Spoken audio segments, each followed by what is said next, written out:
ನಾನೇನೋ ಪಾಠ ಮಾಡೋಣ ಅಂತ ಬಂದೆ. ನಿನ್ನೆಲ್ಲ ನೋಡ್ತಿದ್ರೆ ನಿಂಗೆ ಪಾಠ ಕೇಳೋ ಮನ್ಸಿದೆ ಅಂತಾನೆ ಅನ್ನಿಸ್ತಿಲ್ವಲ್ಲ ನನಗೆ. ಈಗ ಏನ್ ಮಾಡೋಣ? ಕತೆನಾ? ಕತೆಯಲ್ಲಿ ಕೇಳೋ ಇಂಟ್ರೆಸ್ಟ್ ಪಾಠದಲ್ಲಿ ಇಲ್ವಲ್ಲ. ಸರಿ ಆಗುತ್ತೆ, ಇವತ್ತೆಲ್ಲ ನಿಮ್ಗೊಂದು ವಿಶೇಷವಾದ ಕತೆ ಹೇಳ್ತೀನಿ. ವಿಶೇಷವಾದ ಕತೆನಾ? ಹೌದು ಮಕ್ಕಳ, ಕತೆ ಹೆಸರು ಬೆಳೆ ಮತ್ತು ಬಲಿದಾನ. ಈ ಕತೆ ಹೆಸರು ವಿಶೇಷ ಆಗಿದೆಲ್ಲ ಮ್ಯಾಮ್. ಹೌದು ಮಕ್ಕಳ, ಕತೆ ಹೆಸರಷ್ಟೇ ಅಲ್ಲ, ಕಥೆನೂ ವಿಶೇಷವಾಗಿದೆ. ಒಂದು ಊರು, ಆ ಊರಿನ ಹೆಸರು ಮಲ್ಲಿಗೆಪುರ. ಅಲ್ಲಿ ಶಂಕರಣ್ಣನ ಕುಟುಂಬ ಇರುತ್ತೆ.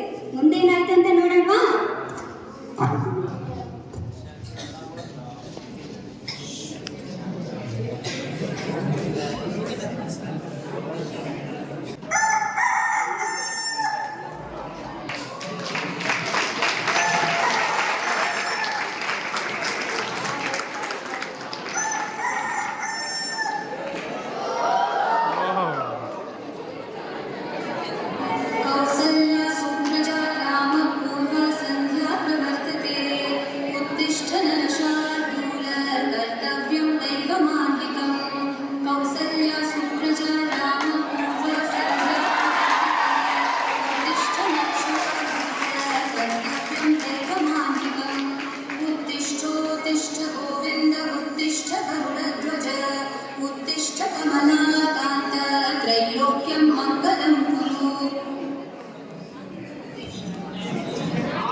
ಮುಂದೆ ಹೋಗ್ಬಿಡ್ರಿ ನೀವು.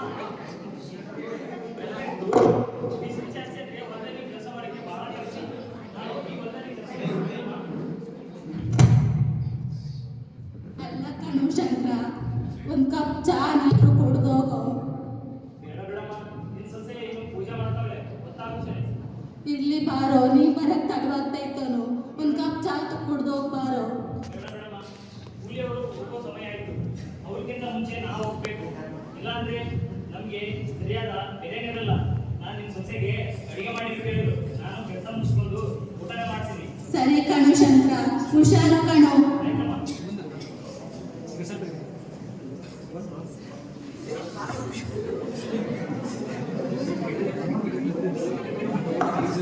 ನೀವು ಒಂದೇ ಕಡೆಯಿಂದ ತೆಗಿಬಿಡು ಫೋಟೋ, ಅಲ್ಲಿ ತೆಗಿ.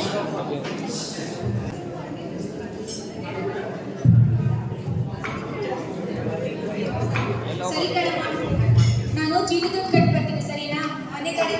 ಮನೆ ಕಡೆ ಜೋಪಾನ. ಗೌರಿ ಗೌರಿ, ಅಲ್ಲಿರೋ ಅಕ್ಕಿ ತಗೊಂಬಾರಮ್ಮ, ಅದನ್ನ ಮಾಡಿರ್ತೀನಿ. ಬಿಡತ್ತಮ್ಮ, ನಾನೇ ಮಾಡ್ಕೊಂತೀನಿ. ನೀನ್ ಬರಕ್ ತಡವಾಗ್ತೈತೇನೋ ಕಣಮ್ಮ, ತಗೊಂಡ್ ಬಾ, ನಾನೇ ಅದನ್ನ ಮಾಡಿರ್ತೀನಿ. ಸರಿ ಕಣತ್ತೆ.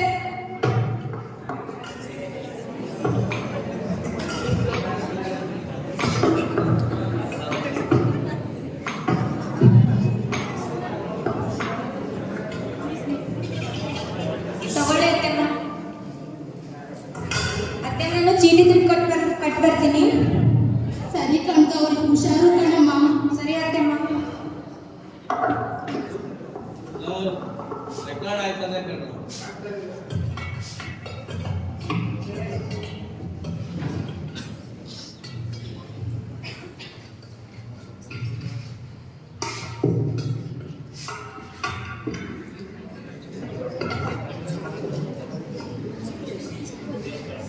ಅತ್ತೆ, ನಿಮ್ಗೆ ಇನ್ನೂ ಬರ್ಲಿಲ್ವಾ?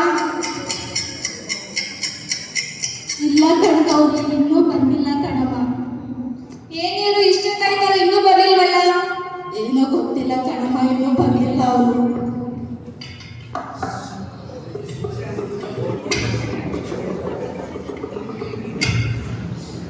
ಸರಿ ಮಕ್ಕಳು, ಓದ್ಕೊಳ್ಳೋದು.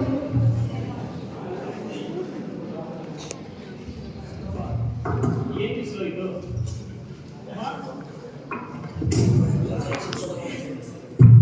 ಏನಮ್ಮ, ಏನ್ ಬಿಸಿಲು ಇದು? ಬೆಂಕಿಯಲ್ಲಿ ನಿಮಗೆ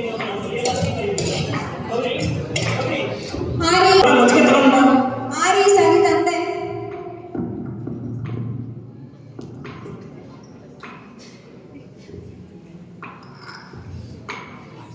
ತಗೊಳ್ರಿ.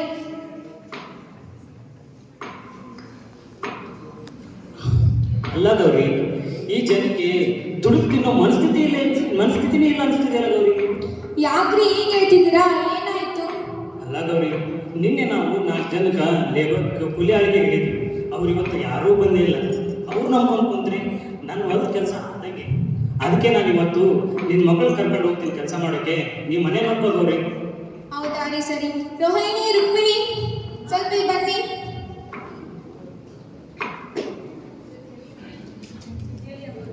ಇವತ್ತು ನೀವು ಅಪ್ಪ ಜೊತೆ ಹೊಲದಲ್ಲಿ ಹೋಗಿ ಬನ್ನಿ, ಸರಿನಾ? ಸರಿ ಅಮ್ಮ. ಸರಿ ಕಣ್ರಿ, ಮನೆ ಕೆಲಸದ ಬಗ್ಗೆ ನೀವೇನು ಯೋಚನೆ ಮಾಡಕ್ ಹೋಗ್ಬೇಡ್ರಿ. ನಮ್ಮ ಜೀವನಕ್ಕೆ ಆಧಾರನ ಹೊಲ ತಾನೆ, ಹೊಲ ಕೆಲಸ ಬಗ್ಗೆ ನೋಡ್ಕೊಳ್ಳಿ, ಸರಿನಾ? ಹೌದು ಗೌರಿ, ನೀನು ಹೇಳೋದನ್ನ ಸರಿ. ಆದರೆ ನಾವೆಷ್ಟು ಕಷ್ಟಪಟ್ಟು ಬೆಳೆದು ಈ ಭೂಮಿಗೆ ಬಂದೇನು ಮಾತಾಡ್ತಾ ನಮ್ಮೆಲ್ಲ ಕಷ್ಟಗಳನ್ನು ಅರ್ಥ ಮಾಡ್ಕೊಳ್ತಾ ಯಾಕೋ ಈ ವಾತಾವರಣ ನೋಡ್ತಾ ಇದ್ರೆ ಮಳೆ ಬರೋ ಹಾಗೆ ಕಾಣಿಸ್ತಾನೆ ಇಲ್ಲ. ಈ ವರ್ಷ ನಮ್ಮ ಹೊಟ್ಟೆಗೆ ತಣ್ಣೀರು ಬಟ್ಟೆನೇ ಗತಿಸ್ತಿದೆ. ಇಲ್ಲೋಡು ಶಂಕರ, ಈ ಭೂಮಿಗೆ ಬಾಯಿನೂ ಇಲ್ಲ, ಕಿವಿನೂ ಇಲ್ಲದೆ ಇರ್ಬೋದು, ಆದ್ರೆ ತಾಯಿ ಹೃದಯ ಮಾತ್ರ ಇದೆ. ನೀವ್ ಹೇಳಿದ್ರೆ ಸರಿ ಅತ್ತೆಮ್ಮ, ಆದ್ರೆ ಈ ಮಣ್ಣು ನೋಡು, ಹುಟ್ಟಿಸಿದ್ದವರು ಯಾವತ್ತೂ ಉನ್ಮೈಸಲ್ಲ, ಹಾಗೆ ಒತ್ತ ತಾಯಿ ನಮ್ಮನ್ನು ಯಾವತ್ತೂ ಕೈ ಬಿಡಲ್ಲ. ನಾವು ಭೂತಾಯಿ ನಂಬಿ ಕೆಲಸ ಮಾಡ್ಬೇಕಷ್ಟೇ. ಅಮ್ಮ, ಈ ಸಲ ನಮ್ಮ ಹೊಲ ನೋಡ್ತಾ ಇದ್ರೆ ಉತ್ತಮವಾದ ಬೆಳೆ ಬರುತ್ತೋ ಇಲ್ಲ ಅನ್ನೋದು ನನಗೆ ಅನುಮಾನ ಆಗಿದೆ ಕಣಮ್ಮ. ಹಾಗೆಲ್ಲ ಏನೂ ಆಗಲ್ಲ ಶಂಕರ, ನೀನು ಭೂತಾಯಿ ನಂಬಿ ಪ್ರಾಮಾಣಿಕತೆಯಿಂದ ಕೆಲಸ ಮಾಡು, ಎಲ್ಲ ಒಳ್ಳೇದೇ ಆಗ್ತೈತೆ. ಈ ಸರಿ ನಮಗೆ ಉತ್ತಮ ಬೆಳೆ ಬರಲಿಲ್ಲ ಅಂತಂದ್ರೆ ಉಪವಾಸ ಇರ್ಬೇಕಾಗುತ್ತೆ. ಉಪವಾಸ ಇರೋದೇನೋ ಹೋಯ್ತು, ಸೌಕರ್ಯಕ್ಕೆ ಚಂದ ಕಟ್ಟೋದಿದ್ರೆ ಹೇಗೆ? ಚಂದ ಕಟ್ಟಿಲ್ಲ ಅಂತ ಸುಮ್ಮನೆ ಬಿಡ್ತಾರೆ ನಮ್ಮನ್ನ, ಅಷ್ಟೇ ಕೊಂದೇ ಬಿಡ್ತಾರೆ. ಹೌದು ಗೌರಿ, ನಾನು ಸಾವುಕಾರ ಕಡೆ ಹೋಗಿ ದೇವಿ ಕೊಡ್ಲಿಕ್ಕೆ ಸ್ವಲ್ಪ ಸಮಯ ಕೊಡಿ ಸಾವುಕಾರ ಅಂತ ಕೇಳಿಬಿಡ್ತೀನಿ ಗೌರಿ. ಸರಿ ಕಣ್ರಿ, ಹುಷಾರಾಗಿ ಬನ್ನಿ. ಆಯ್ತು ಗೌರಿ.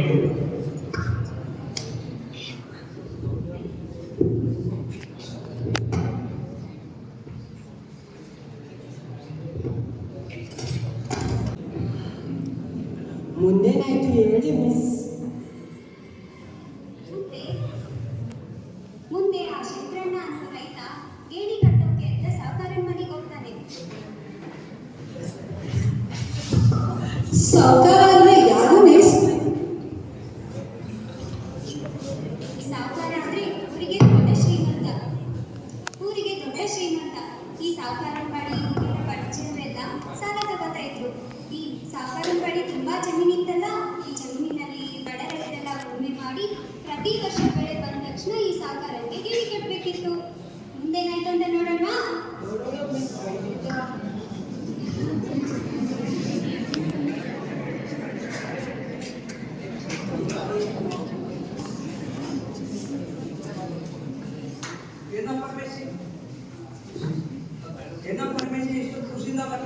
ಹೌದು ಕಣ, ಖುಷಿ ಅಂತ ಕೇಳ್ತಿಲ್ಲ.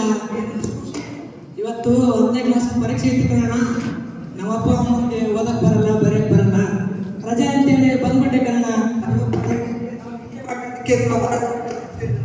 ಹೌದಾ? ಸಾವುಕಾರ ಬಂದು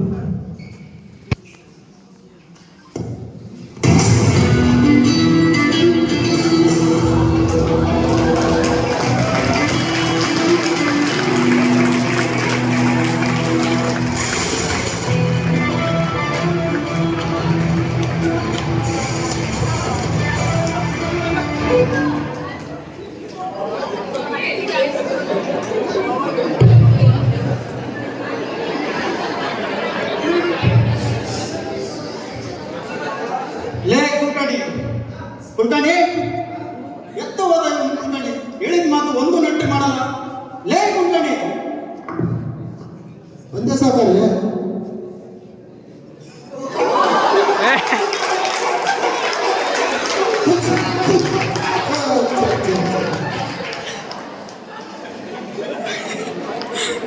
ಈ ಬೀದಿ ಕಾಟ ಏನ್ ಹೆಚ್ಚಾತ ಆಗ್ತಿದ್ರಿ.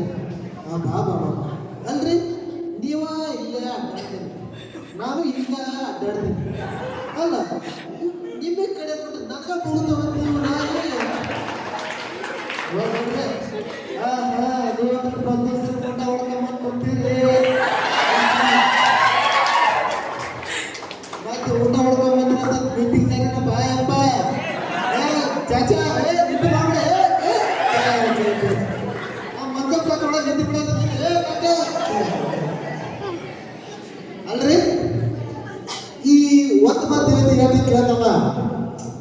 ಈ ಊರಲ್ಲಿ ಹೊಗಳೋದು ಒಂದ, ನಮ್ಮ ಸರ್ಕಾರದಲ್ಲಿ ಬೈಯೋದು ಒಂದ. ನಮಗೆ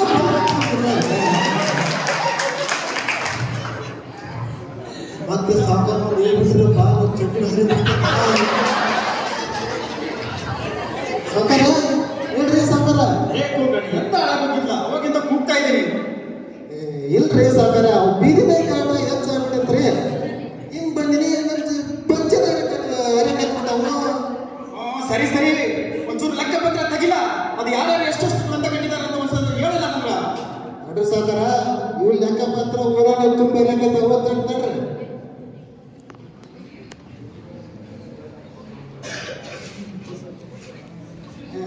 ಸಾಕಾರ, ಇವ್ ಭೀಮಣ್ಣ 6,000 ಇಸ್ಕೊಂಡು 6 ತಿಂಗಳಾಯ್ತ್ರಿ. ಈ ಕಡೆ ಹಸುಲಿನ ಬಡ್ಡಿನೇ ನೋಡ್ರಿ ಸಾಕಾರ. ಲೇ ಕುಲ್ಗಣಿ, ನಿನ್ನ ನಾನು ಏನಕ್ಕ ಕಳಿಸ್ಬಿಟ್ಟಿರೋದು? 3 ಹೊತ್ತು ತಿನ್ಕೊಂಡು ಊರ್ ಸುತ್ತಾಗ, ಊರ್ ಸುತ್ಕೊಂಡು ಬಡ್ಡಿ ವಸೂಲಿ ಮಾಡಕ್ಕೆ ಏನೋ ರೋಗ ನಿನ್ಗೆ?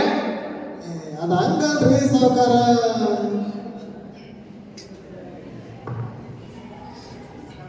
ನಮಸ್ಕಾರ ಬಾಲಶಂಕರಣ, ಬಹಳ ದಿನ ಬಂದಿ ಈ ಕಡೆ, ಏನ್ ಸಮಾಚಾರ? ಏಪಾ ಶಂಕರಣ್ಣ, ನೀನ್ ಈ ಕಡೆ ಹೇಳಿ ಕಡೆ ಬಂದೇನ? ಬಾ ಬಾ. ಅಲ್ಲಪ್ಪ, ನಾನೇ ಕರ್ಸೋಣ ಅಂತ ಇಟ್ಕೊಂಡಿದ್ದೆ. ನೋಡಿ ಲೆಕ್ಕ ಪತ್ರನ ನೋಡಪ್ಪ, ಇಲ್ಲಿ ಕಳೆದ ವರ್ಷ ಕೇಳಿದ ಕಡಿಮೆ ಕಟ್ಟಿದ್ದೆ, ಮತ್ತೆ ಈ ವರ್ಷ ಇನ್ನೂ ಕಟ್ಟಿಲ್ಲ. ಯಾವಾಗ ಕಟ್ಬೇಕಂತ ಬಾಯಪ್ಪ. ಏನೋ ಬಡವ, ಇನ್ನು ಸಾಲ ವಜೆ ಮಾಡಿರುವಂತೆ. ಹಾಗಾದ್ರೆ ಇನ್ನು ಅಸಲು ಬಡ್ಡಿ ಸೇರಿ ದುಪ್ಪಟವಾಗಿರುತ್ತೆ. ದಣಿ, ಈ ಸರ್ತಿ ಮಳೆ ಬೆಳೆ ಸರಿಯಾಗಿಲ್ಲ. ನಮಗೆ ಒಂದೊತ್ತು ಊಟಕ್ಕೂ ಗತಿಲ್ಲ. ನೀವು ಕರುಣೆ ತೋರಿದ್ದೀರಿ. ನನಗೆ ಸ್ವಲ್ಪ ಸಮಯ ಕೊಡಿ ಚಂದ ಕಟ್ಟಲಿಕ್ಕೆ. ಏನಲ್ಲೇ ಬಡವ, ಸಾಲ ಕೇಳುವಾಗ ಗಾಡಿ ಗಾಡಿ ಸಾಲ ಇಸ್ಕೊಡ್ತಿ, ಈಗ ಚಂದ ಕಟ್ಟು ಅಂದ್ರೆ ಕುಂಟಿನ ಹೇಳ್ತೀಯಾ? ಈಗ ಹೆಂಗೋ ಬರೋದು ಬಂದೀಯಾ, ಚಂದ ಕಟ್ಟಿ ಹೋಗು ಬಡವ. ಅಲ್ಲ ದಣಿ, ಈ ಬಡವರ ಮೇಲೆ ಆ ಥರ ಸಿಟ್ಟು ಉಳಿಸಿಬೇಡಿದ್ದೀನಿ. ದಯವಿಟ್ಟು ನೀವು ಕರುಣೆ ತೋರಿದ್ದೀರಿ. ಚಂದ ಬಟ್ಟ ಕತ್ತಿಲ್ಲ ಅಂದ್ಮೇಲೆ ನಿಮ್ಮಂದವ್ರಿಗೆ ಯಾಕೆ ಬರ್ಬೇಕು ಸಾಲ? ಲೇ ಕುಲ್ಗಾಣಿ, ಏ ಸಾಕಾರ, ಹೋದ ಶಿವಪ್ರಕಾಶ್ ಮನೆಗೆ ಎತ್ತು ಬಂದು ಜಪ್ತಿ ಮಾಡ್ಕೊಂಡು ಹೋಗಲ್ಲ. ಬೇಡ ಅಂತ ಹೇಳಿದ್ದೇನೆ. ಲೇ ಕುಲ್ಗಾಣಿ, ದಣಿಲ್ಲ ಬೇಡ ಸುತ್ತಾಡ್ಕೊಂಡು ಬರೋಣ. ಸಾಕಾರ, ಮೊನ್ನೆ ಮೆಕ್ಯಾನಿಕ್ಸ್ ಕಳ್ಸಿದ್ರಿ, ಮನೆ ಕೆಲಸ ಆನೆ ಬಂದ್ಬಿಟ್ಟು ಹೊಡ್ರಿ ಅವು. ಚೆನ್ನಾಗಿದೆ ನಮ್ಮ ಬರ್ರಿ ಸಾಕಾರ, ಬರ್ರಿ.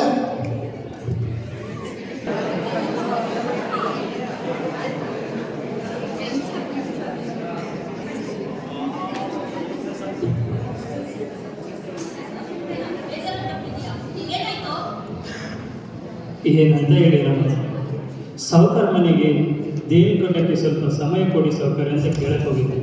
ಆದರೆ ದಣಿಗಳು ಇದು ಯಾವುದನ್ನು ಕಿವಿಗೆ ಹಾಕೊಳ್ಳದೆ ನನಗೆ ಎತ್ತು ಬಂಡಿ ಎಲ್ಲವೂ ಜುಪ್ತ ಮಾಡಿದ್ದಾರೆ. ಎಲ್ಲವನ್ನೂ ಜುಪ್ತ ಮಾಡಿದ್ದಾರೆ. ಹಂಗೈತಾ ಮಾವಯ್ಯ, ನಮ್ಮ ಸಾವುಕಾರರು ಮೊದಲೇ ತುಂಬಾ ಸಿಕ್ಕಿದ ಮನುಷ್ಯ. ನೀನು ಅವರ ಹತ್ರ ಯಾಕೆ ಒಂದು ಮಾಡಕ್ ಹೋಗಿದ್ದೆ? ಅಲ್ಲೋ ಸಂಕರಣ, ಇಷ್ಟು ವರ್ಷ ಅವ್ರ ಹತ್ರನೇ ಕೆಲಸ ಮಾಡ್ತಾ ಇದ್ವಿ. ಅವ್ರು ಮಾಡ್ತಾ ಇರೋ ದಬ್ಬಾಳಿಕೆನೇ ಜಾಸ್ತಿ ಆಗಿದೆ. ಇದರಿಂದ ನಮಗೆ ಯಾವಾಗ ಮುಕ್ತಿ ಸಿಗುತ್ತೋ ಗೊತ್ತೇ ಇಲ್ಲ. ಅಲ್ವೋ ಲಕ್ಷ್ಮಣ, ನಾನೆಲ್ಲೋ ಕೇಳಿರೋ ನೆನಪು ಕಣೋ. ಹಾ, ಬ್ಯಾಟಲ್ಲಿ ಯಾರೋ ರೈತರ ಪರ ಹೋರಾಡೋರು ಬಂದಿದ್ದಾರಂತೆ. ಅವ್ರ ಹೆಸರು ಹೇಮಾ ಅಂತ ಅವ್ರ ಹೆಸರು. ಅವ್ರ ಹತ್ರ ಹೋಗಿ ನಾವು ಸಹಾಯ ಕೇಳೋಣ ಬನ್ನಿ. ಹೌದಾ, ಬನ್ನಿ ಕೇಳೋಣ ಬನ್ನಿ. ಹೌದು ಮಾವಯ್ಯ, ಹೋಗ್ಬರೋಣ. ಬನ್ನಿ ಬನ್ನಿ ಹೋಗೋಣ.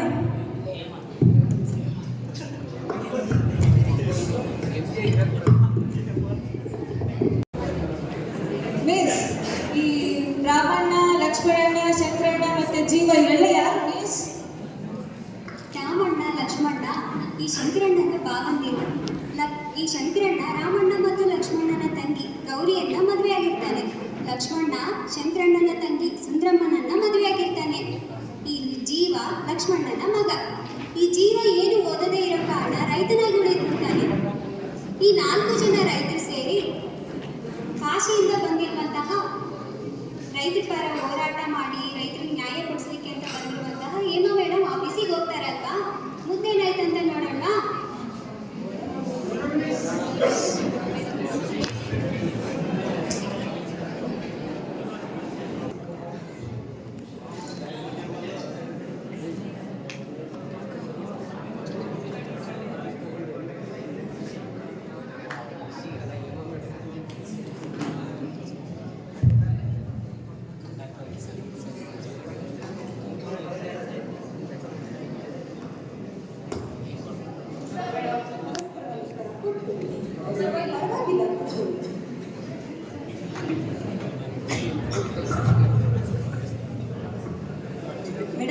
ಹೆಸರು ರಾಮಣ್ಣ ಅಂತ, ಇವರು ಲಕ್ಷ್ಮಣ, ಅವರು ಜೀವ, ಮತ್ತೆ ಅವರು ಶಂಕರಣ್ಣ ಅಂತ.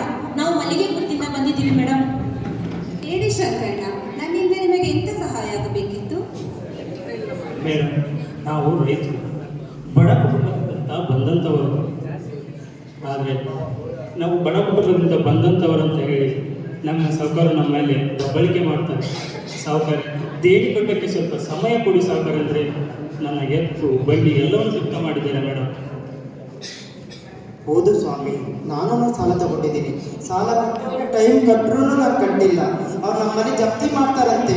ನೀವೇ ನ್ಯಾಯ ಕೊಡಿಸಿ ಸ್ವಾಮಿ, ನಾವು ನಿಮ್ಮನ್ನೇ ನಂಬಿ ಬಂದಿದ್ದೀವಿ ಸ್ವಾಮಿ. ಅಲ್ಲ ರೈತರೆ, ನೀವು ತಲತಲಾಂತರದಿಂದ ಸರ್ಕಾರ ಕೆಲಸ ಮಾಡ್ತಿದ್ದೀನಿ ಅಂತ ಹೇಳ್ತಿದ್ದೀರಲ್ಲ, ನಿಮ್ಮ ಪರವಾಗಿ ಬಂದಿರೋ ಕಾಯ್ದೆನೇ ನಿಮಗೆ ಗೊತ್ತಿಲ್ವಾ? ಹಾ, ಕಾಯ್ದೆ? ಯಾವ ಕಾಯ್ದೆ ಮೇಡಮ್? ಕೆಲವು ವರ್ಷಗಳ ಹಿಂದೆ ರೈತರೆಲ್ಲ ಹೋರಾಟ ಮಾಡಿ ಆ ಹೋರಾಟ ಸುಪ್ರೀಂ ಕೋರ್ಟ್ವರೆಗೂ ಹೋಗಿತ್ತು. ಸುಪ್ರೀಂ ಕೋರ್ಟ್ ಅವಾಗ ರೈತರ ಪರವಾಗಿ ಒಂದು ಕಾಯ್ದೆಯನ್ನು ಜಾರಿಗೆ ತಂದಿತು. ಅದೇನಂತ ಹೇಳಿದ್ರೆ ಉಳುವವರೇ ಭೂಮಿಯ ಒಡೆಯ ಎಂದರ್ಥ. ಉಳುವವರೇ ಭೂಮಿಯ ಒಡೆಯ. ಈ ಕಾಯ್ದೆಯ ಅರ್ಥ ಏನು ಮೇಡಮ್? ಇಷ್ಟು ವರ್ಷಗಳ ಕಾಲ ನೀವು ರೈತರ ಸೌಕರ್ಯ ಹತ್ರ ಕೆಲಸ ಮಾಡ್ತಿದ್ದೀರಲ್ಲ, ಆ ಭೂಮಿ ಯಾವುದು ಅಂತ ಅನ್ಕೊಂಡಿದ್ದೀರ? ಆ ಭೂಮಿ ನಿಮ್ದೆ, ಆ ಭೂಮಿಯ ಮಾಲೀಕತ್ವ, ಆ ಭೂಮಿಯ ಒಡೆಯ ನೀವೇ ಎಂದರ್ಥ. ಹೌದಾ? ಈ ಕಾಯ್ದೆ ಬಂದು ಇಷ್ಟು ವರ್ಷಗಳಾದರೂ ನಮ್ಮ ಗಮನಕ್ಕೆ ಬಂದಿಲ್ಲ. ಅದೇ ನನಗೆ ವಿಪರ್ಯಾಸ ಎನಿಸುತ್ತಿದೆ. ಹಾಗಾದರೆ ಮೇಡಮ್, ಈ ಜಮೀನನ್ನು ನಮ್ಮದಾಗಿಸಿಕೊಳ್ಳಲು ಏನು ಮಾಡಬೇಕು? ಇದಕ್ಕೆ ಯಾವುದೇ ರೀತಿಯಾದ ಪರಿಹಾರವಿಲ್ಲವೇ? ಪರಿಹಾರ ಇದೆ. ರೈತರೇ, ನಿಮ್ಮ ಹೊಲದ ಮೂಲ ದಾಖಲಾತಿಗಳೆಲ್ಲ ಉಂಟಲ್ವಾ? ಹೌದು ಮೇಡಮ್. ಅದನ್ನ ನೀವು ಸರ್ಕಾರಕ್ಕೆ ಹೋಗಿ ಅರ್ಜಿ ಸಲ್ಲಿಸಿ. ನಾನು ಒಂದು ಪತ್ರ ಕೊಡುತ್ತೇನೆ. ಆಯ್ತು ಮೇಡಮ್, ಈ ಕೂಡಲೇ ನಮ್ಮ ಜಮೀನಿನ ಮೂಲ ದಾಖಲಾತಿಗಳನ್ನು ತೆಗೆದುಕೊಂಡು ಹೋಗಿ ಸರ್ಕಾರಕ್ಕೆ ಈ ಕೂಡಲೇ ಅರ್ಜಿಯನ್ನು ಸಲ್ಲಿಸುತ್ತೇವೆ. ಆಯ್ತು, ಸರಿ. 6 ತಿಂಗಳ ಒಳಗೆ ನಿಮ್ಮ ಹೊಲ, ನಿಮ್ಮ ಜಮೀನು ನಿಮಗಾಗಿಸಿಕೊಡುವುದು ನನ್ನ ಜವಾಬ್ದಾರಿ. ಆಯ್ತು ಮೇಡಮ್, ಇಷ್ಟೆಲ್ಲ ತಿಳಿಸಿಕೊಟ್ಟಿದ್ದಕ್ಕೆ ತುಂಬಾ ಧನ್ಯವಾದಗಳು. ಆಯ್ತಾಯ್ತು, ನೀನು ಒಂದು ಪತ್ರ ಕೊಡುತ್ತೇನೆ.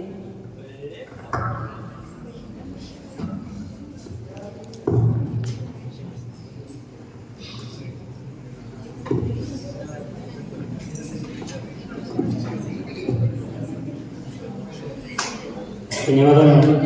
ಬರ್ತೀನಿ ಮೇಡಮ್. ಏನಾದರೂ ಸಹಾಯ ಬೇಕಿದ್ದೆ ಕೇಳಿ, ನಾನು ಖಂಡಿತ ಮಾಡಿಕೊಡುತ್ತೇನೆ. ಖಂಡಿತ ಮೇಡಮ್.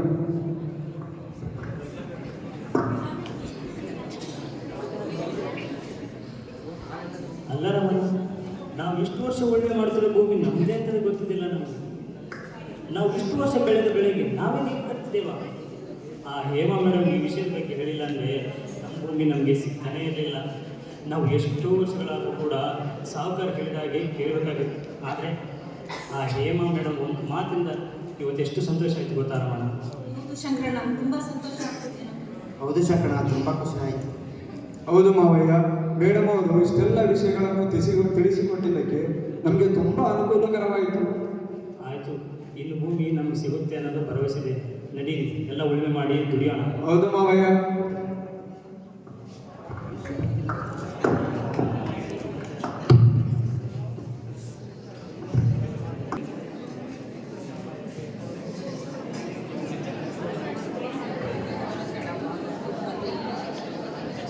ಗೌರಿ, ಗೌರಿ, ಈ ಶಂಕರ ಎಲ್ಲೋದಮ್ಮ?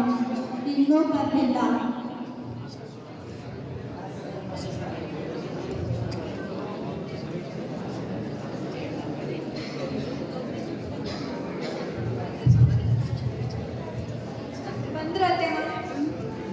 ಯಾಕೋ ಶಂಕರ ಇಷ್ಟೊಂದು ಖುಷಿಯಾಗಿದೆಯಾ? ಏನಿಲ್ಲಮ್ಮ, ನಾವು ಈ ಹೇಮಾ ಮೇಡಮ್ ಅಂತ ಇದ್ರು ಅವ್ರು ಭೇಟಿ ಮಾಡಿದ್ವಿ. ಅವ್ರು ಹೇಳಿದರು ಇನ್ನು ಮೇಲೆ ಭೂಮಿ ನಿಮ್ಮದೇ ಆಗುತ್ತೆ ಅಂತ. ಅಂದರೆ ನಾನಿವಾಗ ಉಳುಮೆ ಮಾಡಿದ್ದೀನಮ್ಮ. ಆ ಉಳುಮೆ ನಮ್ಮ ಭೂಮಿ ನನಗೆ ಉತ್ತಮವಾದ ಫಲ ಸಿಕ್ಕಿದೆ. ಹಾಗೂ ಮಾರುಕಟ್ಟೆಯಲ್ಲಿ ನನಗೆ ಆ ಬೆಳೆಗೆ ಉತ್ತಮವಾದ ಬೆಲೆ ಸಿಗುತ್ತಂತ ಭರವಸೆ ಇದೆ ಕಣ. ಅದಕ್ಕೆ ಈ ಥರ ಖುಷಿಯಾಗಿದೆ ನಮಗಿತ್ತು. ಹೌದಾ ಶಂಕರ, ತುಂಬಾ ಖುಷಿ ಆಯ್ತು ಕಣೋ. ನೋಡತ್ತಮ್ಮ, ನಿಮ್ಮ ಮಗನ ಊರಿನವರೆಲ್ಲರೂ ಕೈಲಾಗ್ದವ ಅಂತ ಹೇಳ್ತಾ ಇದ್ರು. ಆದ್ರೆ ಇವಾಗ ನಿಮ್ಮ ಮಗನೇ 4 ಜನಕ್ಕೆ ಕೆಲಸ ಕೊಡೋತರಾಗಿದ್ದಾರೆ. ಇದು ಖುಷಿ ಪಡೋ ವಿಷಯ ಅಮ್ಮ. ಹೌದು ಗೌರಿ, ತುಂಬಾ ಖುಷಿಯಾಗೋ ವಿಚಾರನೇ ಇದು. ಬನ್ನಿ ಎಲ್ಲರೂ ಸೇರಿ ಸುಗ್ಗಿ ಹಬ್ಬ ಮಾಡೋಣ. ಮೊಮ್ಮಕ್ಕಳ ಬಂದ್ರೆ ನೀವು ಎಲ್ಲಿ ಸುಗ್ಗಿ ಹಬ್ಬಕ್ಕೆ ಬರೋದು ಅಂದ್ಕೊಂಡಿದ್ದೆ? ದೊಡ್ಡ ಮಗನ ಮನೆಗೆ ಹೋಗ್ಬಿಟ್ಟಿದ್ರಲ್ವಾ? ಬನ್ರಿ. ಬಂದಿದ್ದೀರಲ್ಲ ಬಿಡರಿ, ಹಬ್ಬ ಜೋರ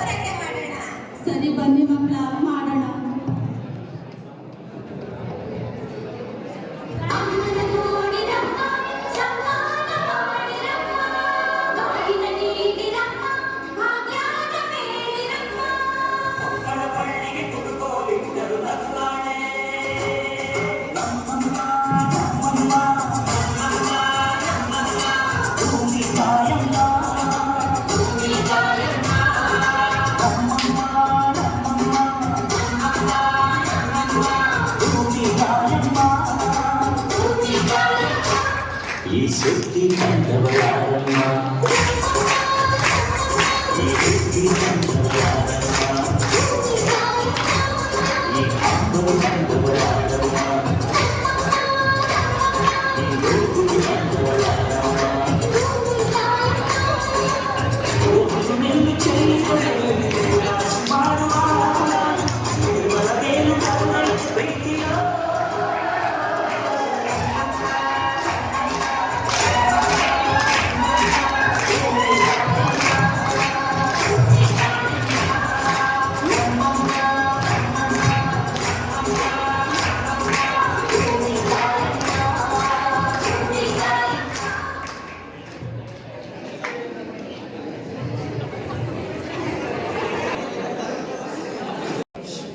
ಮಿಸ್ ಸುಗ್ಗಿ ಹಬ್ಬ ಆದ್ಮೇಲೆ ಎಲ್ಲ ಖುಷಿಯಾಗಿದ್ದಾರಲ್ವಾ ಮಿಸ್?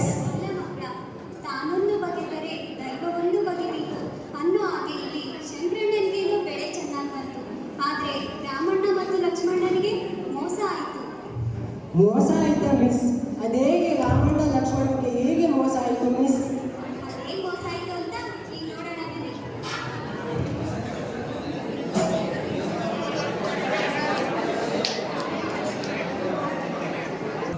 ಮಯ ಏನವ ಏನು ಖುಷಿ ಆಗ್ತದೆ ಒಳ್ಳೆ ಬೆಳೆ ಬಂತು. ಬಂತು ಬಿಡಪ್ಪ ಬೆಳೆ ಅಂತ ಬೆಳೆ ಸಿಕ್ತು ದೇವರು ಒಳ್ಳೆ ನಿಮ್ಗೆ ಎಲ್ಲರೂ ಮಕ್ಕಳು ಚೆನ್ನಾಗಿದ್ದಾರೆ ಮನೆಗೆ? ಸುಖವಾಗಿದ್ದಾರಪ್ಪ ಬೆಳೆ ಎಲ್ಲ ಮಾರಿ ಸುಖವಾಗಿ ಸಾಕ್ತಾ ಇದ್ರು ಅಂದ್ರು ರಾವಣ ಹೇಳ್ದ ಒಳ್ಳೆ ಬೆಳೆ ಒಳ್ಳೆ ಫಸಲು ಬಂತು ನನಗೆ ಹೇಳ್ದ. ಈಗ ಬಂದಂತೆ ಅಂತ ಬ್ರಾಹ್ಮಣ ಹೋಗಿಲ್ಲ. ಹೌದಾ ನಮಸ್ಕಾರ ಶಂಕರಣ್ಣ.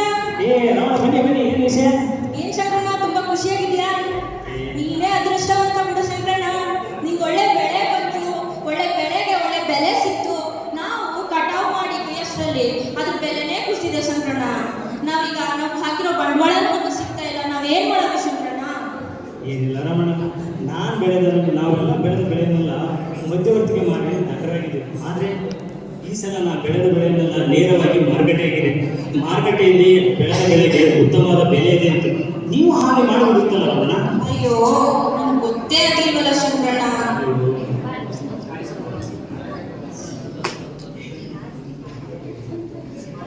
ಹೌದಣ್ಣ. ಉಳಿದು ಮಾಡಿ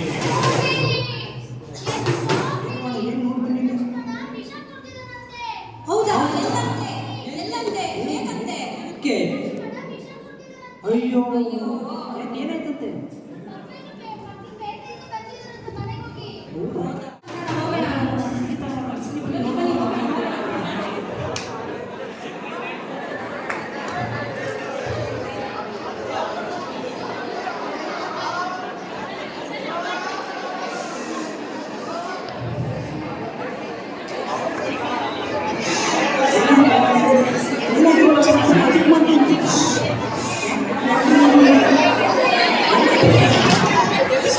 ಏನಂತ ಹೇಳ್ದಯ್ಯ, ನಾನು ಹಾಕಿದ ಗಿಡ ನನ್ನ ಕೈ ಹಿಡಿದೇ ಇಲ್ಲ. ಸಾಲ ಕಟ್ಟೋರಿಗೆಲ್ಲ ಏನಂತ ಹೇಳೋದು? ಬ್ಯಾಂಕರ್ ಮನೆ ಮುಂದೆ ಬಂದು ಮರ್ಯಾದೆ ತೆಗಿತಾಳೆ ಅಂತ ನೋಡಿ ಇಡೀ ಕೆಲಸ ಮಾಡ್ಕೊಟ್ಟಿದ್ದಾಳೆ.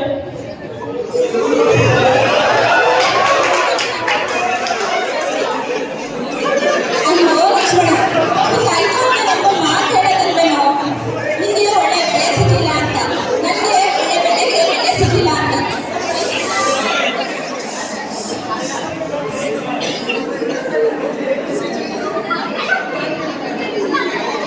ಅಪ್ಪಾಜಿ ಅಪ್ಪಾಜಿ ಏನಾಯ್ತು ನಿಮಗೆ?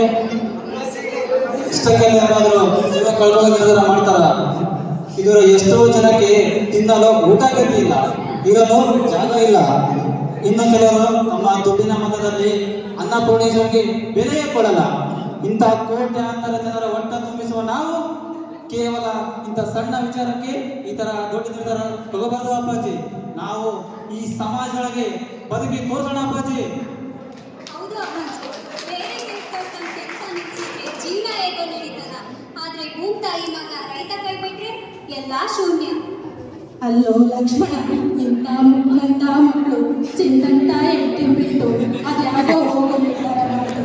ನಾಳೆ ಇನ್ನು ಗುಂಪತ್ತರ ಬಗ್ಗೆ ನೀನಾಗ ಹೋಗೋ ನಿರ್ಧಾರ ಮಾಡಿದ್ರು.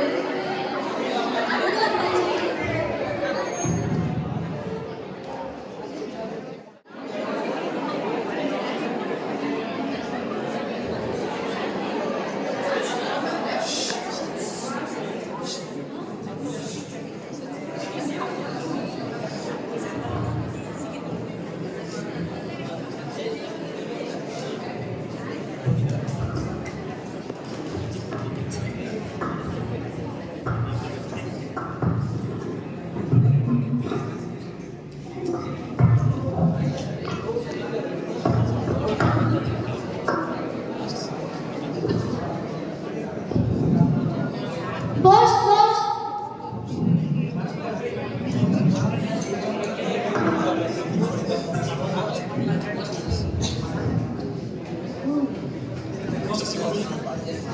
ಒಂದು ಸೈನ್ ಹಾಕಿ.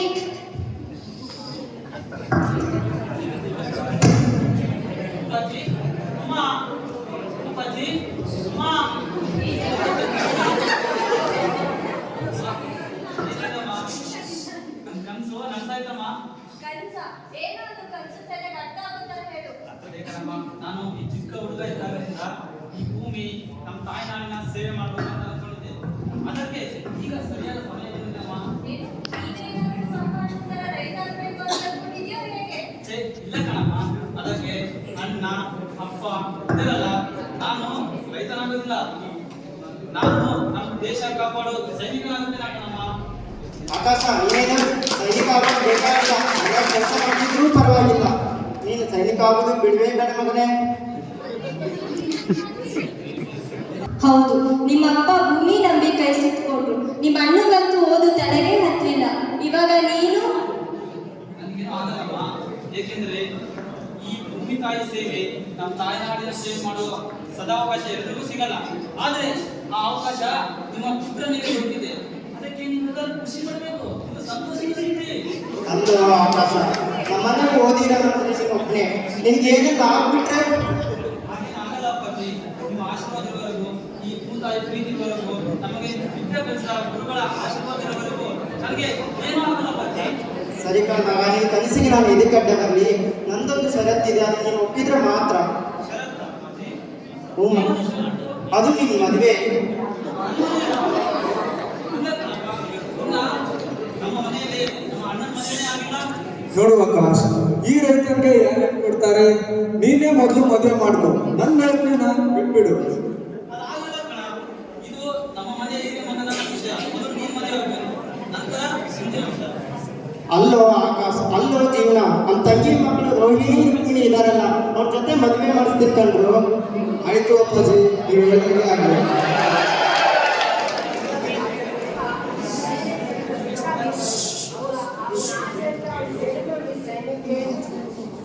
ಹೌದು ಮಕ್ಕ, ಇಲ್ಲಿ ಲಕ್ಷ್ಮಣನಿಗೆ ಕೊಟ್ಟಿರೋ ಮಾತಿನಂತೆ ಆಕಾಶ್ ರುಕ್ಮಿಣಿಯನ್ನ, ಜೀವ ರೋಹಿಣಿಯನ್ನ ಮದುವೆ ಆಗ್ತಾರೆ.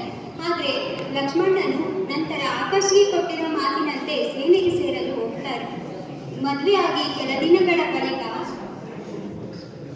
ಏನಾಗುತ್ತೆ ಅಂತ ನೋಡೋಣ.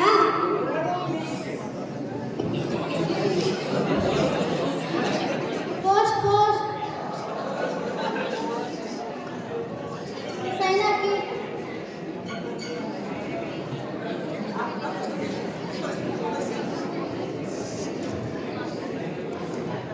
ಅಜ್ಜಿ, ಅಮ್ಮ, ಅಪ್ಪಾಜಿ, ಅಮ್ಮ.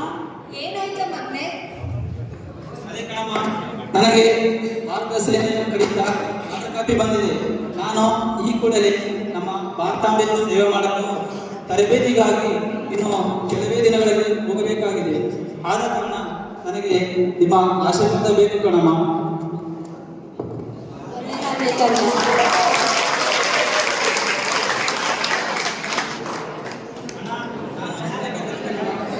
ನೋಡು ಆಕಾಶ್, ಈ ಭಾರತಾಂಬೆಯ ಹೆಮ್ಮೆಯ ಪುತ್ರವಾಗಲಿಲ್ಲವೆಂದರೂ ಪರವಾಗಿಲ್ಲ, ಆದರೆ ಭೂತಾಯಿಗೆ ಮಾತ್ರ ಗುತ್ತು ತರೋ ಕೆಲಸ ಮಾಡಬೇಡ. ಹೋಗು ಆಕಾಶ್.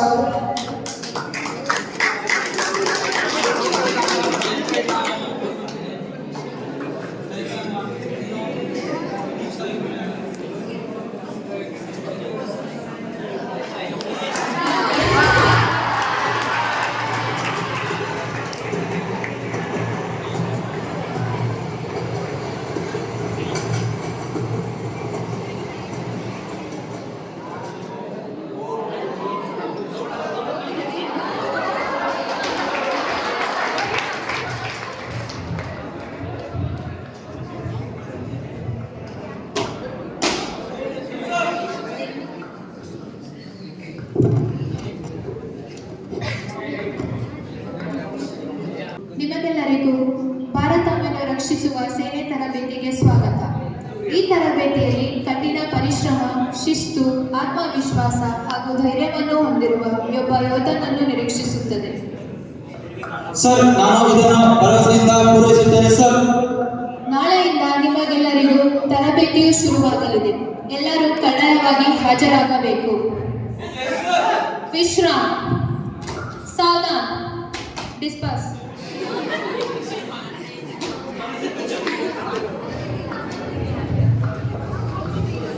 ಮಾನವೀಯ ದಿನ. ಶುರುವಾಗಲಿದೆ. ಟ್ರೈನಿಂಗ್ ಶುರು ಕರ್.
ಸೋಲ್ಜರ್ಸ್, ಇಂದು ನಮ್ಮ ಟ್ರೈನಿಂಗ್ ಇವತ್ತು ಮುಕ್ತಾಯಗೊಂಡಿತು.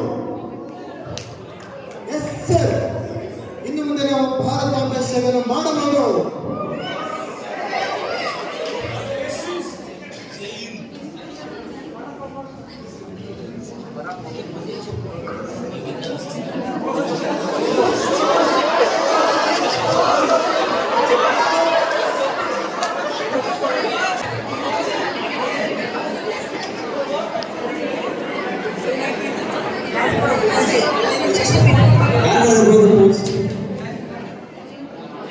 ಓ, ನನ್ನ ಮನೆ ಕಡೆಯಿಂದ ಪೋಸ್ಟ್, ನನ್ನ ತಂಗಿಯಿಂದ. ಏನು ಬರೆದಾರೆ ನೋಡೋಣ. ಪ್ರೀತಿಯ ಅಣ್ಣ, ಹೇಗಿದ್ದೀಯಾ? ನಾವೆಲ್ಲ ಚೆನ್ನಾಗಿದ್ದೀವಿ. ನಿಂಗೆ ನೆನಪಿದೆ ತಾನೇ? ಇದೇ ತಿಂಗಳು 18ನೇ ತಾರೀಕು ರಕ್ಷಾಬಂಧನ ಇದೆ. ನೀ ಬಂದೇ ಬರ್ತೀಯಾ ಅಂತ ಎಲ್ಲ ನಿಂಗಾಲಿನೇ ಕಾಯ್ತಾ ಇದ್ದೀವಿ. ಬರ್ತೀಯಾ ತಾನೇ? ನಾನು ಖಂಡಿತ ಬರ್ತೇನೆ ಪುಟ್ಟಿ.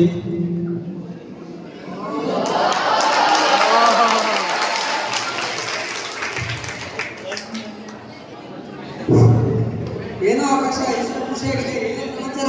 ಅದೇ ಕಣ, ನನ್ನ ತಂಗಿ ಪತ್ರ ಬರೆದಿದ್ದಾಳೆ. ಇದೇ ತಿಂಗಳ 18 ತಾರೀಕು ರಕ್ಷಾಬಂಧನ ಇದೆಯಲ್ಲ, ಅದಕ್ಕೆ ಮನೆಗೆ ಬಾ ಅಂತ ಕಾಗದ ಬರೆದಿದ್ದಾಳೆ. ನಿನಗೆ ಬರೆದಿದ್ದಾರೆ ಕಾಗದ? ಸಮಾಚಾರ ನನಗೆ ನನ್ನ ತಾಯಿ ತುಂಬಾ ದಿನ ಆಯ್ತಲ್ಲ ಊರಿಂದ ಬಂದು ಮಗಳಿಗೆ ಮನೆಗೆ ಬಾ ಅಂತ ಹೇಳಿ ಪತ್ರ ಬರೆದಿದ್ದಾಳೆ. ಹೌದಾ? ಚೆನ್ನಾಗಿದೆ. ಸುಮಿತ್, ನಿನ್ಗೆ ಯಾರೋ ಪತ್ರ ಬರೆದಿದ್ದಾರೆ? ನನಗ ನನ್ನ ಹೆಂಡತಿ ನನ್ನ ಯೋಗೇಶ್ವರ ಕೇಳಿ ಪತ್ರ ಬರ್ಬೇಕು.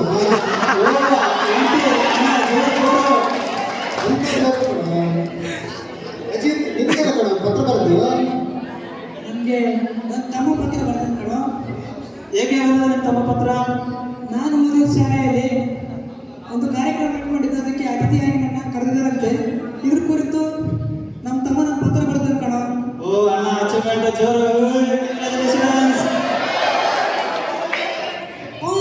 ನಿನ್ಗೆ ಯಾರು ಪತ್ರ ಬರೆದಿದ್ದಾರೋ?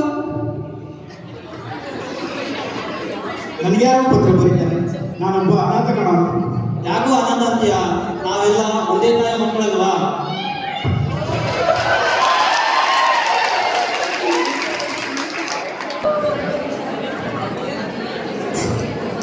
ಮಿಸ್ ಸೈನಿಕ ಸೇರಿ ಇಷ್ಟದಿಂದಲೇ ಅದೆಷ್ಟಿಷ್ಟೊಂದು ಬಾಂಧವ್ಯ ಬರುತ್ತೆ. ಅದು ಹಾಗೆ ಮಕ್ಕಳ. ನಮ್ಮ ಭಾರತ ದೇಶ ಭಾವೈಕ್ಯತೆಯಿಂದ ಕೂಡಿರುವಂತ ದೇಶ. ಇಲ್ಲಿ ಯಾವುದೇ ರೀತಿಯ ಜಾತಿ ಧರ್ಮ ಭೇದ ಭಾವವಿಲ್ಲದೆ ನಾವೆಲ್ಲರೂ ಒಂದೇ ತಾಯಿಯ ಮಕ್ಕಳು. ಅನ್ನಭಾವನೆ ಯಾರಲ್ಲಿರುತ್ತದೋ ಅಂಥವರಿಗೆ ಮಾತ್ರ ಈ ಬಾಂಧವ್ಯ ಬೆಳಲಿಕ್ಕೆ ಸಾಧ್ಯ. ಈಗ ಈ ಸೈನಿಕರೆಲ್ಲ ಭಾರತಾಂಬೆಯ ಸೇವೆಯ ತರಬೇತಿಯನ್ನ ಮುಗಿಸ್ತಾರೆ. ಆಕಾಶ್ ಪತ್ರ ಬಂದ ಕಾರಣ ರಕ್ಷಾ ಬಂಧನದ ಪ್ರಯುಕ್ತ ಮನೆಗೆ ಹೊರಡುತ್ತಾರೆ. ಮುಂದೇನಾಯ್ತಂತ ನೋಡೋಣ.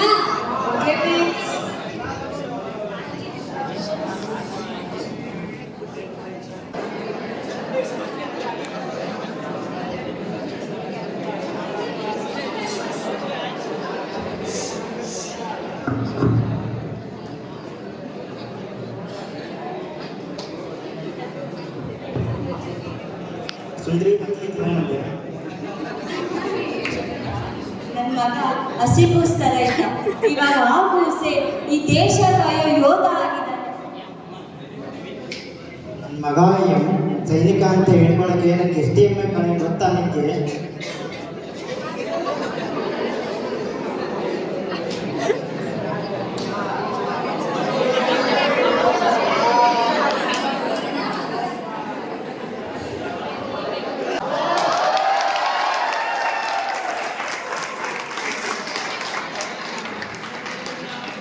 ಅಪ್ಪಾಜಿ ಅಣ್ಣ ಏನಾಯ್ತು ಗುಡ್ಡಿ? ಅಣ್ಣ ಬಂದ. ಆಕಾಶ್ ಬಂದ.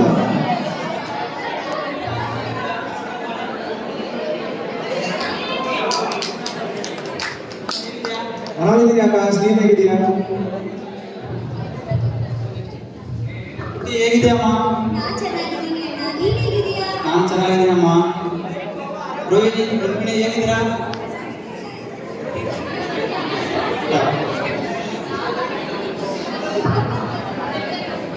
ಅಮ್ಮ ನನ್ನ ಫೇವ್ರೆಟ್ ಏನ್ ಮಾಡಿದೀಯಾ?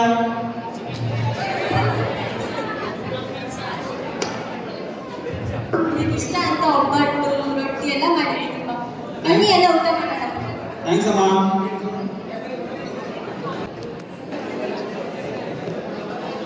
ಅಣ್ಣ ಅಣ್ಣ ಎಲ್ಲಿದ್ದೀರಾ?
ಹಲೋ.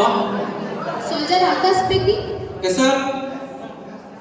ನಮ್ಮ ದೇಶದ ಮೇಲೆ ಬೇರೆ ದೇಶದವರು ಯುದ್ಧವನ್ನು ಸಾರಿದ್ದಾರೆ. ನೀವು ಈ ಕೂಡಲೇ ಬರಬೇಕು. ಸರಿ ಸರ್, ನಾನು ಖಂಡಿತ ಹಾಜರಾಗುತ್ತೇನೆ. ನಮ್ಮ ಕಮಾಂಡರ್ ಕಾಲ್ ಮಾಡಿದರು. ಶತ್ರು ದೇಶದವರು ನಮ್ಮ ದೇಶದ ಗಡಿ ಮೇಲೆ ಆಕ್ರಮಣ ಮಾಡುತ್ತಿದ್ದಾರೆ. ನಾನು ಈ ಕೂಡಲೇ ನನ್ನ ಸೈನ್ಯಕ್ಕೆ ತೆರಳಬೇಕಾಗಿದೆ.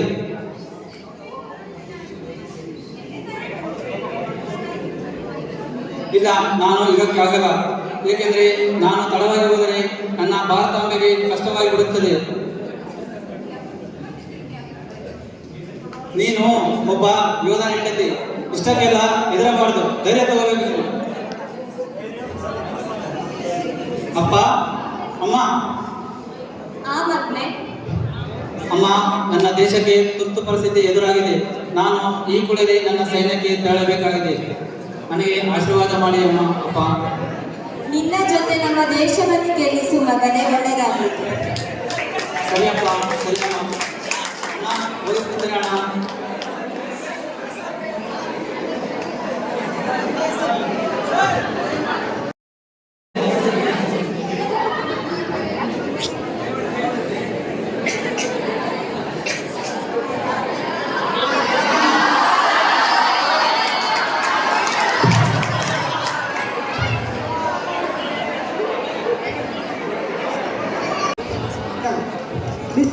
ಆಕಾಶ ಓದ್ಮೇಲೆ ಏನಾಯ್ತು? ಹೌದು ಮಕ್ಕಳ, ಭಾರತಾಂಬೆ ಸೇವೆ ಮಾಡುವ ಅವಕಾಶ ಒಬ್ಬ ಯೋಧನಿಗೆ ಮಾತ್ರ ಇರುತ್ತೆ. ಈ ಯುದ್ಧ ಅಂತ ಬಂದಾಗ ತಾನು ತನ್ನ ಕುಟುಂಬ ಅಂತ ಯೋಚನೆ ಮಾಡದೆ ಪ್ರಾಣ ಕೊಡಲು ಕೂಡ ಸಿದ್ಧನಿರ್ಬೇಕು. ಈ ನಮಗೆಲ್ಲರಿಗೂ ನೆಲೆ ಕೊಟ್ಟು ನಮ್ಮನ್ನು ಒತ್ತಿರುವಂತಹ ಭಾರತಾಂಬೆಗೆ ಋಣಿಯಾಗಿರಬೇಕು. ಈಗ ಆಕಾಶ್ ಯುದ್ಧಕ್ಕೆ ಹೊರಟಲ್ವಾ? ಯುದ್ಧದಲ್ಲಿ ಏನಾಯ್ತು ಅಂತ ನೋಡೋಣ. ನಮ್ಮ ದೇಶ ಜಯಶಾಲಿ ಮಾಡ್ತಾನ, ಗೆಲ್ಲಿಸ್ತಾನ ಅಂತ ನೋಡೋಣ ಬನ್ನಿ. ಓಕೆ ಮೇಡಮ್, ನೋಡೋಣ.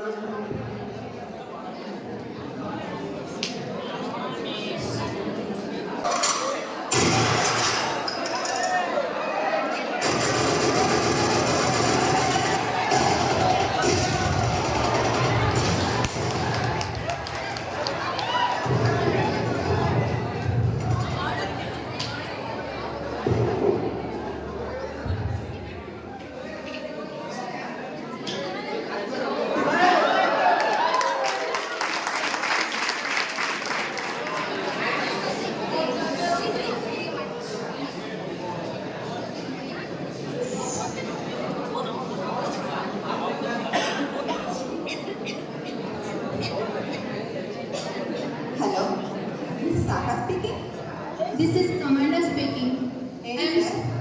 I am sorry to say that, ma'am, Akash is moved.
ಇಲ್ಲ, ನನ್ನ ಗಂಡ ಸತ್ತಿಲ್ಲ.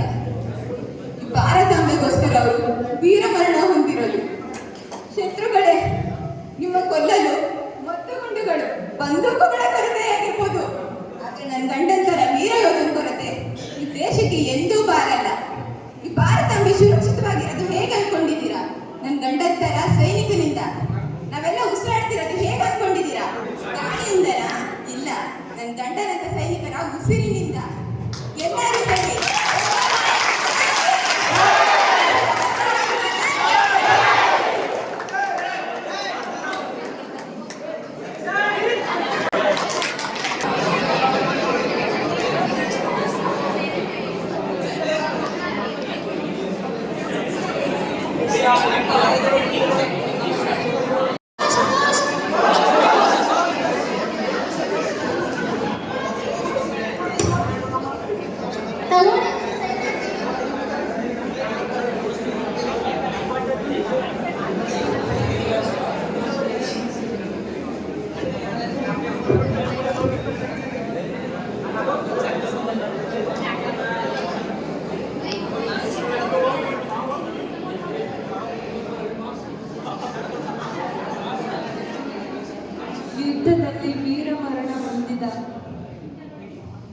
ಯುದ್ಧದಲ್ಲಿ ವೀರಮರಣ ಹೊಂದು ವೀರಚಕ್ರ ಪುರಸ್ಕಾರವನ್ನು ಸ್ವೀಕರಿಸಬೇಕಾಗಿ ರೈತರಲ್ಲಿ ಕೇಳಿಕೊಳ್ಳುತ್ತೇನೆ.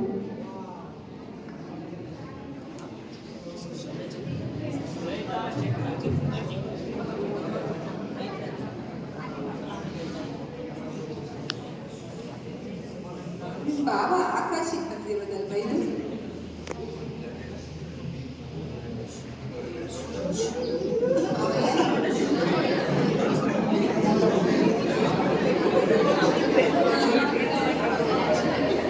ಇದು ನಿಮ್ಮ ಮಗ ವೀರ ಯೋಧ ಆಕಾಶ ಅವರಿಗೆ ಸಿಕ್ಕಿರೋ ಪುರಸ್ಕಾರ. ಇದನ್ನ ನೀವು ಸ್ವೀಕರಿಸಿದ್ರೇ ಅದಕ್ಕೊಂದು ಗೌರವ.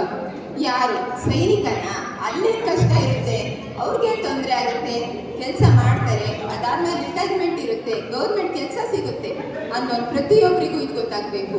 ಯಾರು ಕೇವಲ ರೈತನ, ಯಾರು ಬೇಕಾದ್ರೂ ದುಡಿತಾರೆ, ಅದನ್ನ ಹೊಲದ ಕೆಲಸ ಏನು ಯಾರು ಬೇಕಾದ್ರೂ ಮಾಡ್ಬೋದು, ಓದಿಲ್ಲ ಅಂದ್ರೆ ರೈತನೇ ತಾನೇ ಆಗೋದು ಅಂತ ಪ್ರತಿಯೊಬ್ಬರಿಗೂ ಇಲ್ಲ, ರೈತನು ಕೂಡ ಒಬ್ಬ ದೇಶಭಕ್ತ ಸೈನಿಕನನ್ನು ಬೆಳೆಸಬಲ್ಲ ಅನ್ನೋದು ಎಲ್ರಿಗೂ ಗೊತ್ತಾಗ್ಬೇಕು. ಮಾವ, ನೀವೇ ಇದನ್ನು ಸ್ವೀಕರಿಸಿದ್ರೆ ಅದಕ್ಕೊಂದು ಗೌರವ.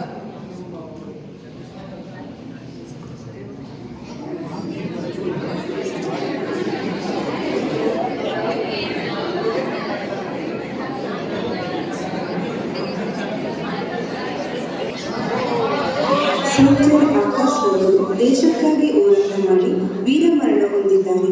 ಅದಕ್ಕಾಗಿ ಅವರಿಗೆ ಬಂದಂತಹ ವೀರ ಚಕ್ರ ಪುರಸ್ಕಾರವನ್ನು ಅವರ ತಂದೆ ಆದಂತಹ ರೈತ ಲಕ್ಷ್ಮಣ ಅವರು ಸ್ವೀಕರಿಸಬೇಕಾಗಿ ವಿನಂತಿ.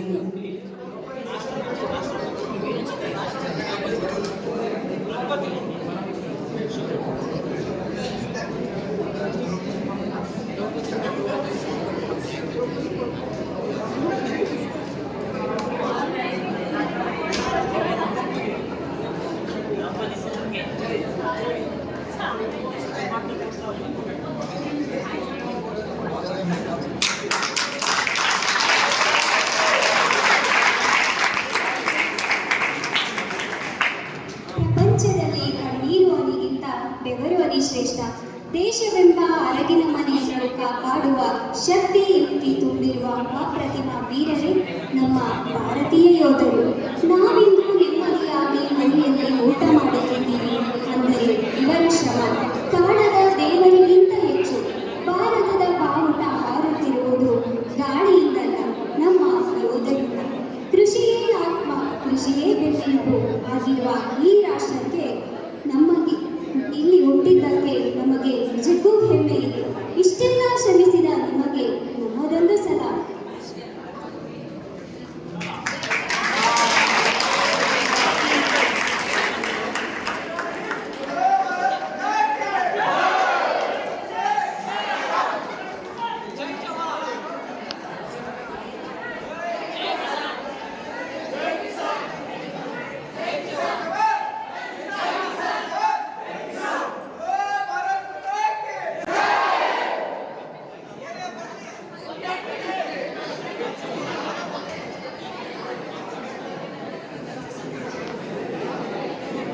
ಹೆಂಗ ಸೈಡ್ ಕಲೆ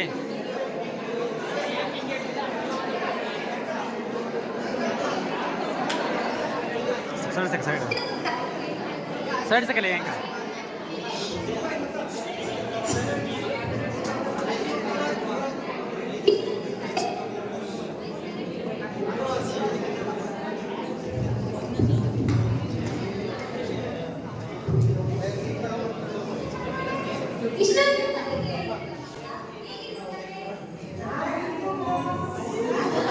ಪಾಠ ಕೇಳಿ ಅಂದ್ರೆ ಕೇಳಲ್ಲ, ಕತೆ ಕೇಳಿ ಅಂದ್ರೆ ಚೆನ್ನಾಗಿ ಕೇಳ್ತೀರಾ.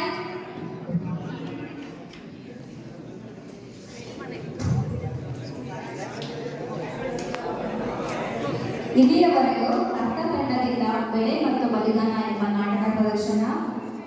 ಈಗ ಪಾತ್ರ ಪರಿಚಯ.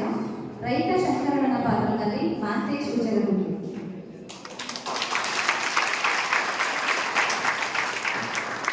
ಶಂಕರಣ್ಣನ ಹೆಂಡತಿ ಗೌರಿ ಪಾತ್ರದಲ್ಲಿ ಕವಿತಾ. ರೈತನ ಅಮ್ಮ ಅಜ್ಜಿ ಪಾತ್ರದಲ್ಲಿ ರೇಣುಕಮ್ಮ.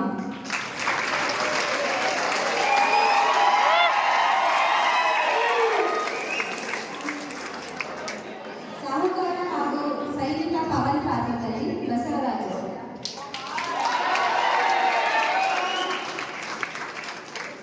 ಕುಲಕರ್ಣಿ ಹಾಗೂ ಸುಮಿತ್ ಪಾತ್ರದಲ್ಲಿ ಶರಣಪ್ಪ. ಸೋಮು ಹಾಗೂ ಸೂರ್ಯ ಪಾತ್ರದಲ್ಲಿ ಸುರೇಶ್ ಕಟ್ಟಿಮನಿ.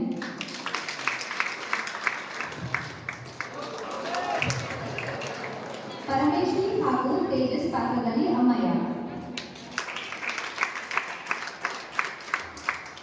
ರೈತ ರಾಮಣ್ಣನ ಪಾತ್ರದಲ್ಲಿ ಹೀನಾ ಕೌಸರ್. ರೈತ ಲಕ್ಷ್ಮಣನ ಪಾತ್ರದಲ್ಲಿ ಕರಗಿಸುವ ಮೂಸಿ.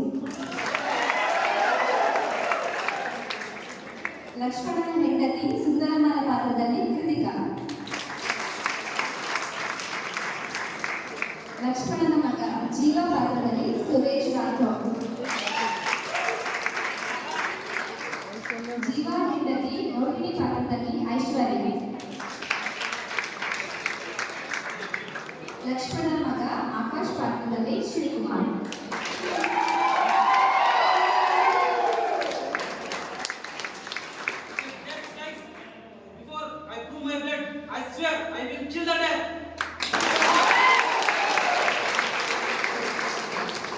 ಆಕಾಶ್ ಹೆಂಡತಿ ರುಕ್ಮಿಣಿ ಪಾತ್ರದಲ್ಲಿ ಹರ್ಷಿತಾ ಎಚ್.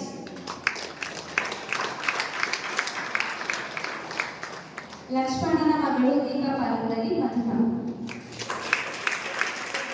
ಕಮಾಂಡರ್ ಸುಜಿತ್ ಪಾತ್ರದಲ್ಲಿ ಉಮೆ ಹಬೀಬಾ.